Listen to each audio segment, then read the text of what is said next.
Donc bienvenue pour la démonstration de ce que vous allez réaliser lors de cette formation. Donc ce que vous voyez à l'écran, c'est une galerie photo. Voilà, je l'ai appelée Laravel Storage comme le nom du tutoriel. On aura donc une galerie d'images avec une pagination. Voilà, comme ça on pourra avoir autant d'images qu'on le souhaite.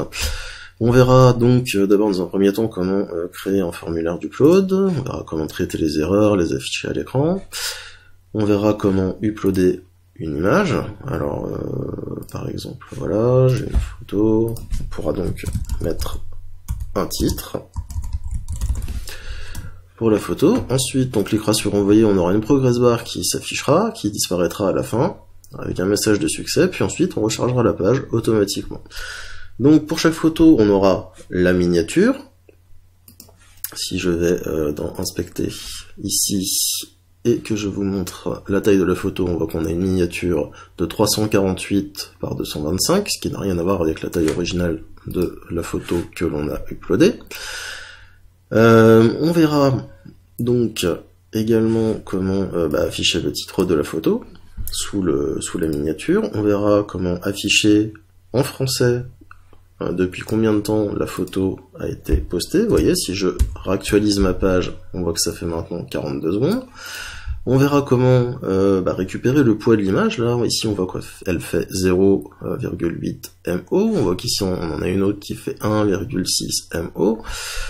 On pourra donc télécharger cette image. Vous voyez, donc si je fais par exemple enregistrer l'image, voilà, elle sera enregistrée.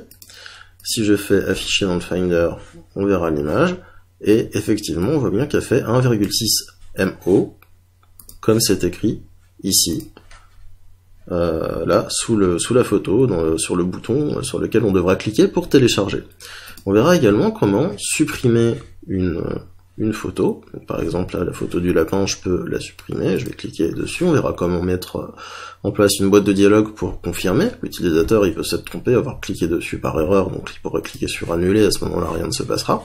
Ou alors, il décidera effectivement, bel et bien, de supprimer la photo, et la photo sera supprimée, donc elle disparaîtra, on verra un message de succès, et puis la page sera rechargée immédiatement après.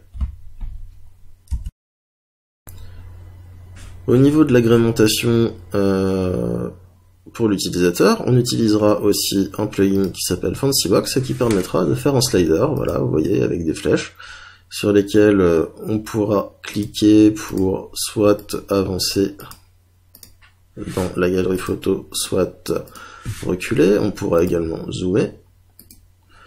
On aura un bouton lecture, si on veut mettre un slider automatique, vous voyez, il y a une barre de progression qui nous dit voilà combien de temps il nous reste à peu près avant de passer à la prochaine photo. On pourra bien évidemment mettre pause, et on pourra également, en cliquant sur ce bouton, avoir toutes les photos qui se trouvent sur la page pour pouvoir y accéder directement.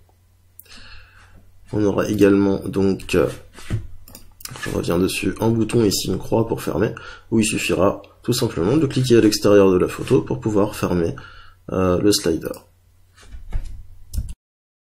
Donc voilà en gros ce qu'on va réaliser, une application concrète de galerie d'images.